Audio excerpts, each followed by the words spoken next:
Morning बेटा। Topic आज resonance हमने कंप्लीट कर लिया था, क्वालिटी फैक्टर कंप्लीट कर लिया था। रेजोनेंस के दो टाइप आपको बताए थे मैंने। एक तो बताई थी रेजोनेंस की सीरीज रेजोनेंस, वो कंप्लीट हो चुकी थी। उसके बाद आती है parallel resonance circuit. Parallel resonance circuit, और आपको मैंने ये बताया था कि पैरेलल और सीरीज में क्या डिफरेंस होगा, जस्ट एक दूसरे के उल्टे होता है बेटा। सीरीज रेजोनेंस सर्किट वो सर्किट थी जिसमें मैक्सिमम करंट होता था, मैक्सिमम करंट एडमिट करते थे होता था जब कोई फ्रीक्वेंसी रेजोनेंस फ्रीक्वेंसी की इक्वल होती है, ठीक है। और यहाँ पैरेलल रेजोनेंस सर्किट के अंदर क्या होगा कि सर्किट, एक मिनट बेटा,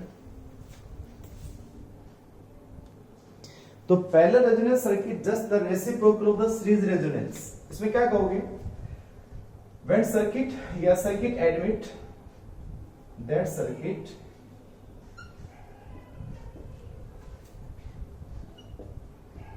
which admits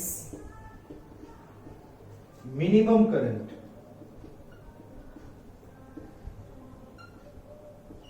कब, when frequency of the circuit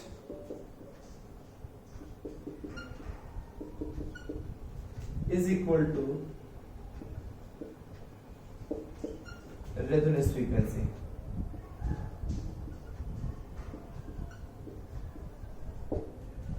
ये आप ये भी कह सकते हैं that circuit which admit minimum current for a particular frequency, जो किसी भी फ्रीक्वेंसी के लिए मिनिमम करंट एडमिट करें, और उस पर्टिकुलर फ्रीक्वेंसी को आप क्या कहते हो, रेजोनेंस फ्रीक्वेंसी, ठीक है। तो सर्किट में क्या आना चाहिए, कम से कम करंट। तो कैसे क्या करेंगे आप, वही चीज है। तो भाई यहाँ पे कोई भी रेजोनेंस जो होता है ना, ऑसिलेशंस जो होते हैं, वो ओनली रेजिस्टेंस हमेशा ऑसिलेशंस को खत्म करता है। अगर किसी सर्किट में अगर रेजिस्टेंस अगर आ जाता है, आपने पढ़ा है पहले किया था सब, पावर एवरेज पावर वगैरह, ठीक है।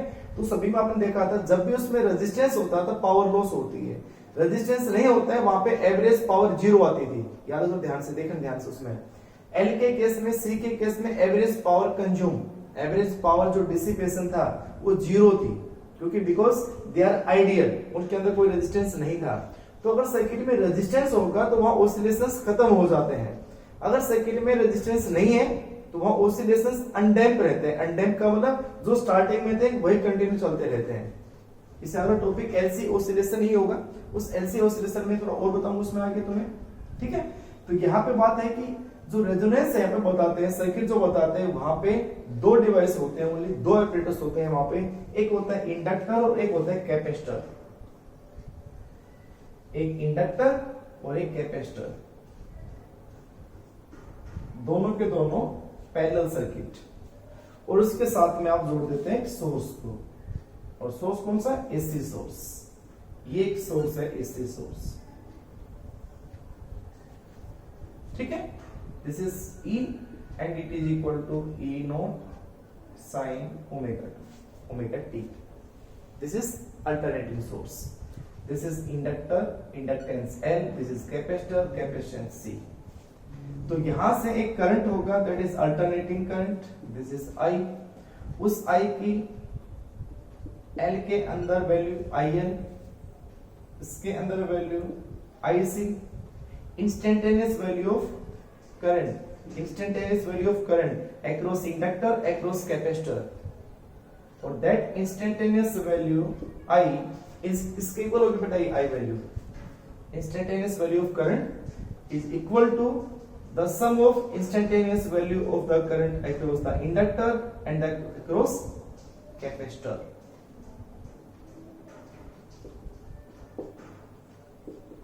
Instantaneous value of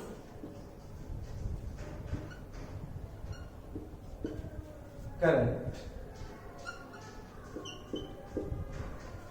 that is I is equal to IL plus IC। उन दोनों करंट के सम के इक्वल होगी, ठीक है। ये दो चीजें। उसके बाद अब हमारे पास सोर्स तो पता है, लेट, ये तो पता है हमें। इंस्टेंटेनियस सोर्स या बोल सकते हो आप अल्टरनेटिंग सोर्स।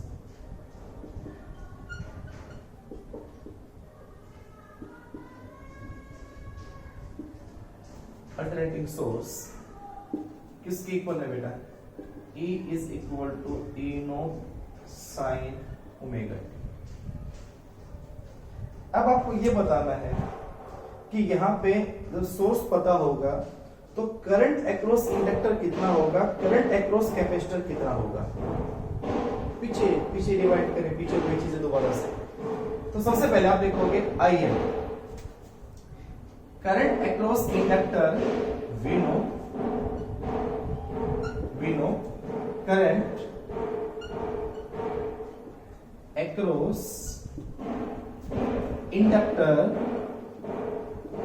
क्या होता था बेटा? इंडक्टर के अक्रॉस ईएमएफ लीड करता था ना, ईएमएफ लीड करता था ना, तो इसका मतलब यहाँ पे करंट क्या करेगा? Lags behind. तो we know current across the inductor is lags behind,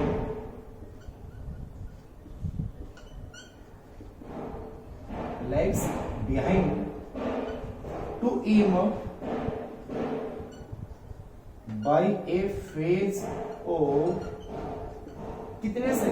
pi by 2 से। तो सुना नहीं बताया, बार बार कर चुके हैं और मैंने बताया नहीं, सबसे इंपॉर्टेंट चीज ये फेज है यहाँ पे। तो यहाँ पे करंट क्या कर रहे हैं? लेग्स बिहाइंड है, पीछे है उसके। किसके बेटा? ईएमएफ के कितने फेज से? पाई बाई 2। तो आप करंट की इक्वेशन क्या लिखेंगे? बताएं लिखा IL this is equal to क्या लिखते हैं बेटा? I equal to I naught ना, I naught into sine omega T. पीछे है तो माइनस पाई बाई 2, आगे होता था तो प्लस पाई बाई 2। तो इक्वेशन क्या बनी? IL equal to I naught into sine omega T minus of pi by 2। ठीक है। उसके बाद में आप इसको, इस आई नोट को, करंट को चेंज करो इसके रेजिस्टेंस में। L का रेजिस्टेंस क्या होता है? L का रेजिस्टेंस होता है XL। L का रेजिस्टेंस क्या होता था? XL, जिसको इंडक्टिव रिएक्टेंस बोलते हैं। उसमें आप चेंज करोगे तो क्या लिखोगे आप इसको नोट करो पहले एक बार ना, स्क्रीनशॉट ले आप इसका एक बार। हो गया? चलो देखोगे।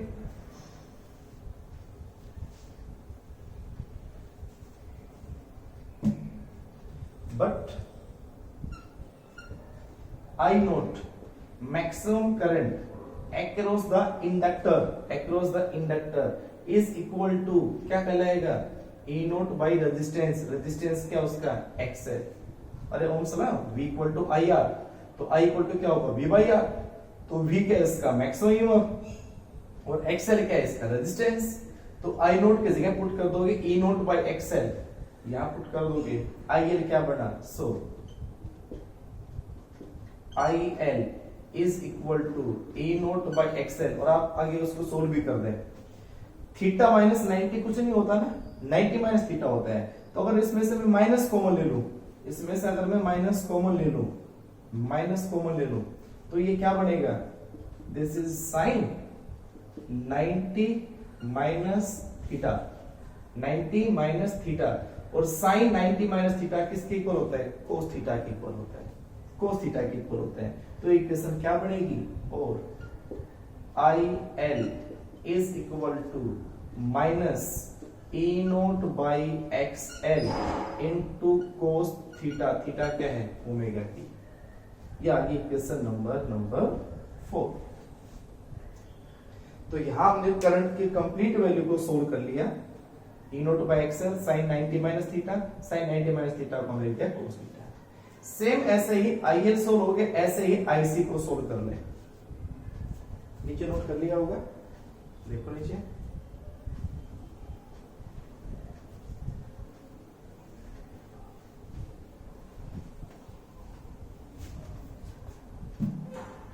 एंड IC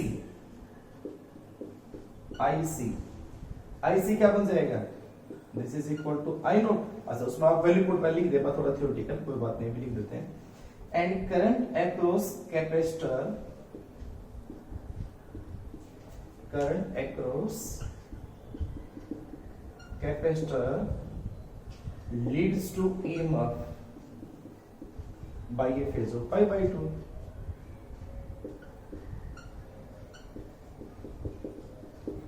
कैपेसिटर के अक्रॉस जो करंट होता है वो आगे होता है, कितना आगे होता है, पाई बाई 2। तो IC की इक्वेशन क्या बनेगी, so IC is equal to I naught, this is sine into omega T था, उसमें हो जाएगा प्लस पाई बाई 2। क्लियर। अब जिस तरह से आपने I नोट को L के अक्रॉस लिखा था E नोट बाई एक्स, ऐसे ही इस I नोट को क्या लिखोगे आप, maximum current across capacitor, but maximum current across capacitor क्या बन जाएगा बेटा, this is I naught, this is E naught by XC capacitive reactance. तो आप इस I नोट की वैल्यू को यहां पुट कर दें, तो IC क्या बनेगा, IC आ जाएगा E note divide by XC, और आप इसको जो थीटा प्लस 90 कहते थे, 90 प्लस थीटा कहते, प्लस है यहाँ पे, तो साइन 90 प्लस थीटा भी क्या होता है, कोस थीटा। सेकंड क्वाड्रेंट में भी साइन पॉजिटिव होता है, और साइन किस में कन्वर्ट, कोस थीटा में। तो E naught by XC cos theta, theta means omega T. तो ये आ गई ये वैल्यू। तो एक आपके पास हो गया IN, एक आपके पास हो गया IC। From equation first, instantaneous value across inductor और कैपेसिटर का total sum, total instantaneous value of current. तो क्या आएगा, फ्रॉम फर्स्ट और 4 एंड 6 क्या बनेगा, देखो फ्रॉम इक्वेशन फर्स्ट 4 एंड 6। देखो बेटा, इसको नोट करें आप, स्क्रीनशॉट लें इसका भी आप। ओके, चलो बिल्कुल क्या आएगा, I is equal to IL, IL ये रहा, IC ये रहा, इन दोनों में से कॉमन है कोस ओमेगा टी और E नोट। तो E नोट कोस ओमेगा टी दोनों में ले लिया मैंने कॉमन, क्या बचेगा 1 by XC minus 1 by XL। बढ़ेगा ना, नहीं बढ़ेगा, बढ़ेगा ना। तो ये इक्वेशन आ गई नंबर 7, नंबर 7। अब इसमें आप वैल्यू निकाल दे आगे, नेक्स्ट मिला दो सारे को भाई।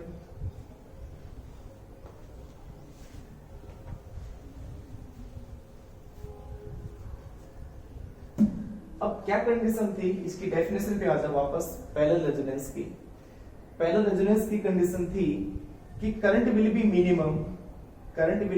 Minimum if frequency is equal to resonance frequency. तो आप यहां पे ये बताएं कि अगर करंट मिनिमम कब होगा, I will be minimum, I will be minimum, यानी कि that is I nearly equal to 0। ठीक है, तो वो 0 कब होगा, जब ये कंप्लीट जीरो हो जाए, ओमेगा टी जीरो नहीं, ओमेगा टी जीरो होता तो कोस 0 1 होती है, मैक्सिमम वैल्यू होती है। जब ये सारा जीरो होगा तो इस जीरो के साथ सारे के जीरो से मल्टीप्लाई करेंगे तो करंट क्या हो जाएगा, 0।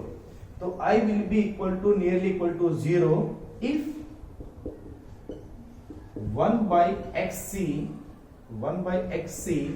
Minus 1 by XL is equal to 0, अगर ये 0 हो जाए। या फिर आप ये भी कह सकते हैं कि XC इक्वल टू XL या XL is equal to XC। बस इसको इधर ले जाओगे, बात तो एक ही है ना भाई, 1 by XC is equal to 1 by XL होगा, तो XL इक्वल टू XC। तो क्या यही कंडीशन सीरीज रेजोनेंस में नहीं थी ना कंडीशन यही? तो यही कंडीशन सीरीज में होती है, यही कंडीशन पैरेलल में होती है। लेकिन इसी कंडीशन पे एक में करंट मैक्सिमम एडमिट करता है, एक में करंट मिनिमम एडमिट करता है, अंदर जाता है। ठीक है, परमिशन देता है वो। तो XL इक्वल टू XC, तो सेम ही बात होगी वो की वो। तो आगे जो सोल्व करेंगे आप तो इसको सोल्व करेंगे। एक्सएल को क्या कहते हैं, एल ओमेगा। एक्ससी को क्या कहते हैं, 1 बाई ओमेगा सी। रेजोनेंस है तो आर लगा दो, आर लगा दो। ओमेगा आर इधर जाएगा तो इस ओमेगा आर से मल्टीप्लाई करोगे तो omega square R, and it is equal to 1 by L C, and omega R is equal to 1 by root of L C. तो क्या वही कंडीशन, वही फ्रीक्वेंसी नहीं आई, वही आई ना, this is the resonance angular frequency. और न्यू आर निकालते हो तो कितनी आती है, and omega r is equal to 2 pi nu r. This is resonance angular frequency and this is resonance frequency. तो यहां से इसकी वैल्यू पुट करोगे तो आप यहां से न्यू आर निकालेंगे तो ये आ जाएगा 1 by 2 pi root of LC. तो this is resonance frequency. This is resonance angular frequency. तो यही है कंडीशन। यहाँ पे करंट नियरली इक्वल टू 0 होगा जब ये इक्वल होंगे, यानी ये फ्रीक्वेंसी होगी, ये फ्रीक्वेंसी होगी, तो करंट नियरली इक्वल टू 0 होगा, और वहां पे करंट मैक्सिमम होता था। आप इसको नोट करें एक बार, ठीक है। फिर इसका हम करते हैं ग्राफिकल वेरिएशन। देखो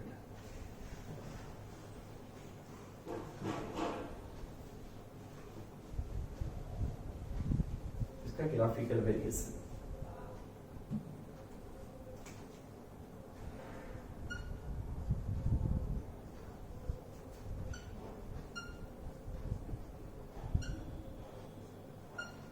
between frequency and amplitude of current।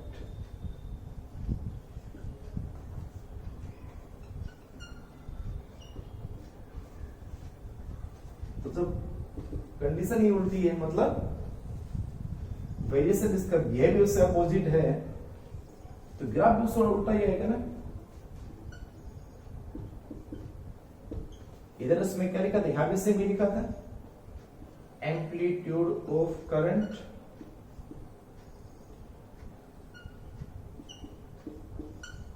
यहां पे क्या लिखी थी, फ्रीक्वेंसी।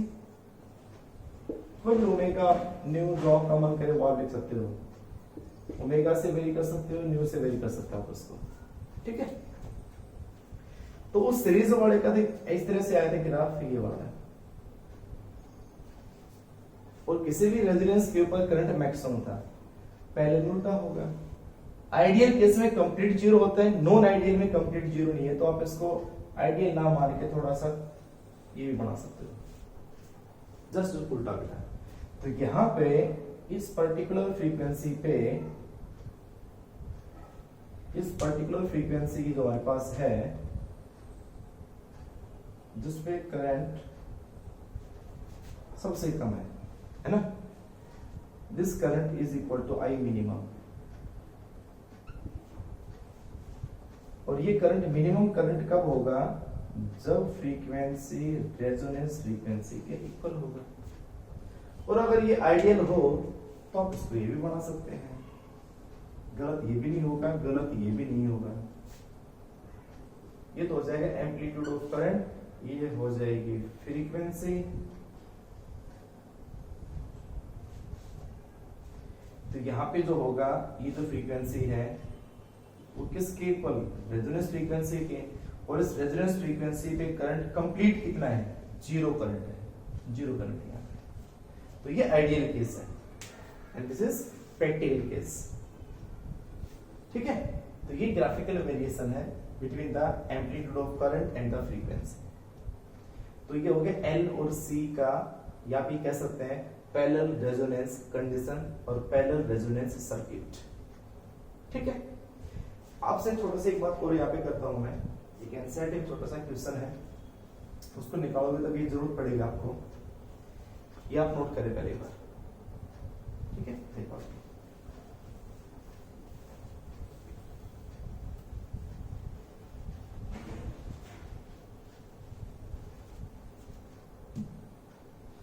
अगर मान लो हमारे पास तीनों एल, सी और आर तीनों के तीनों पैरेलल में कनेक्ट कर दिए जाए। सीरीज में हमने कर लिया था, सीरीज का इंपीडेंस हमने निकाल लिया था। अगर तीनों के तीनों पैरेलल में कनेक्ट हो तो नेट इंपीडेंस कितना होगा, वो वैल्यू अगर निकालनी हो तो कैसे निकालेंगे भाई? एक हो गया एल, एक हो गया सी, एक हो गया आर। एल सी आर और एक सोर्स से इसको हम कनेक्ट कर दे अल्टरनेटिंग सोर्स से। तो यहां से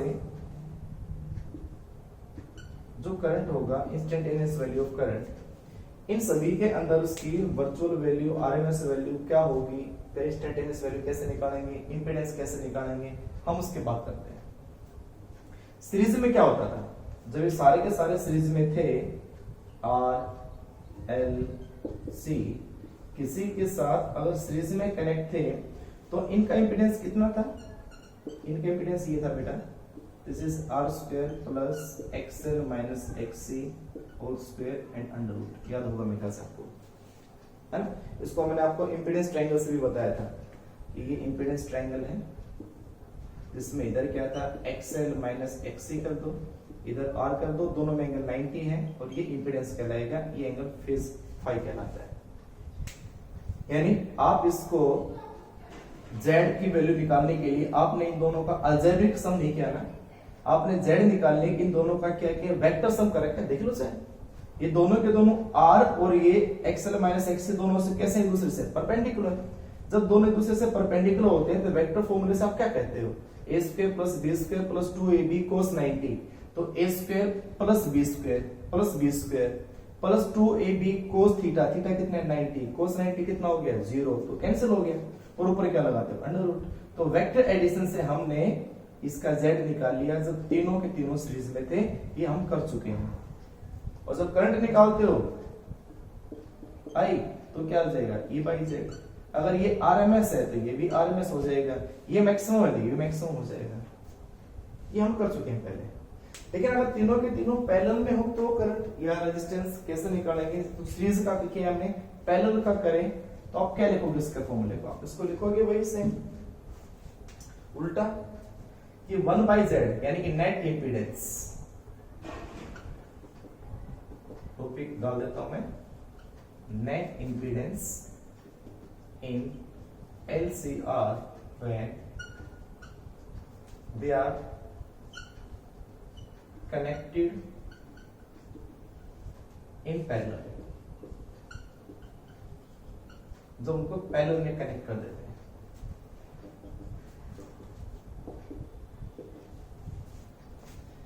तो वेक्टर सम ही होगा, लेकिन रेसिप्रोकल, यानी 1/Z वेक्टर, वेक्टर है ना, वेक्टर डिस्टेंस है तो is equal to 1/R vector plus, और इन दोनों का कंपोनेंट एक ही होता है भाई, 1/XL माइनस 1/XC, ये कंपोनेंट होते हैं इनका वेक्टर कंपोनेंट। और यहां पे R जो होता है वो एक्सल और एक्सिस से परपेंडिकुलर होते हैं। तो जब 1/Z आप इसका मैग्नीट्यूड जब निकालेंगे ना, तो फिर वही बात है सेम कि 1/R² plus 1/XL minus 1/XC, इसका कंप्लीट होल स्क्वायर और under root. This vector is perpendicular to this vector, तो इनका जो नेट आप निकालोगे तो a square plus b square plus 2ab cos 90, cos 90 0, तो नेट इसका ये होगा भाई। तो ये 1/Z है, इंपीडेंस है, तो आप करंट निकालना हो, जो भी निकालना हो आप निकाल सकते हो आगे। तो करंट जो होगा इन द सर्किट,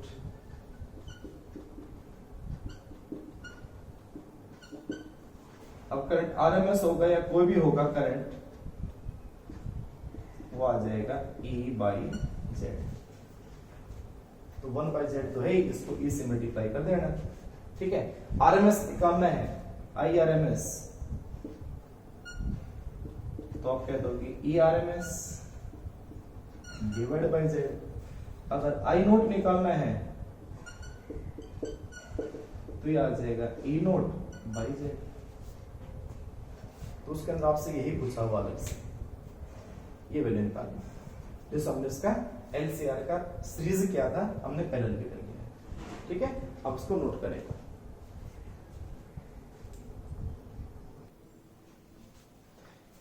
ठीक है बेटा, तो आज का बस इतना ही सफिशिएंट है। छोटा सा टॉपिक मैंने आपको कराया, पहले रेजोनेंस सर्किट, आज इतना ही कर लेना। ओके, थैंक यू, बाय बेटा।